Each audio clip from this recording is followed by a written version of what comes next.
Believe that Charlie Kirk got what he deserved because of his views on the Second Amendment. I need you to listen up. If you're watching on TikTok, I will link a video below that will have the full context for you to understand with the words coming out of his own mouth, okay? If you're watching on another application, I will put that video in the comments of this one. But let me go ahead and explain the context to you. Charlie Kirk was having a conversation about the costs of freedom, the cost of liberty, and not having some kind of utopia nonsense view that is just detached from reality, okay? People are claiming that he's okay with children dying from gun death.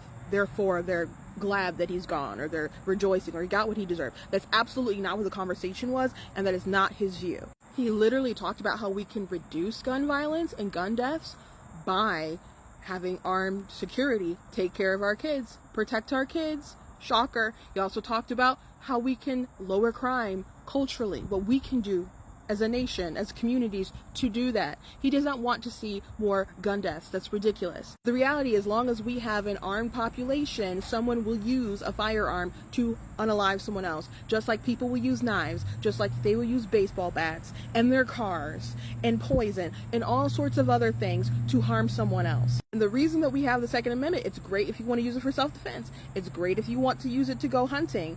But the reason we have the Second Amendment is to protect ourselves from a tyrannical government. That is the purpose of the Second Amendment. If an angel of the Lord had came to Charlie Kirk and said, you can either get rid of the Second Amendment or you can live past 31 years old, do you know what Charlie Kirk's answer would probably be? It would be, I believe in liberty. I want it to be available in case my children need it.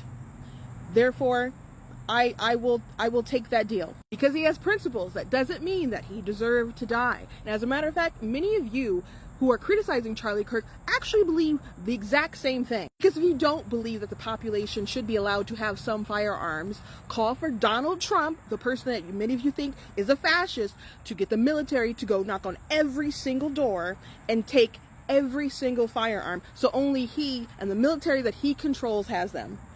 Make that call.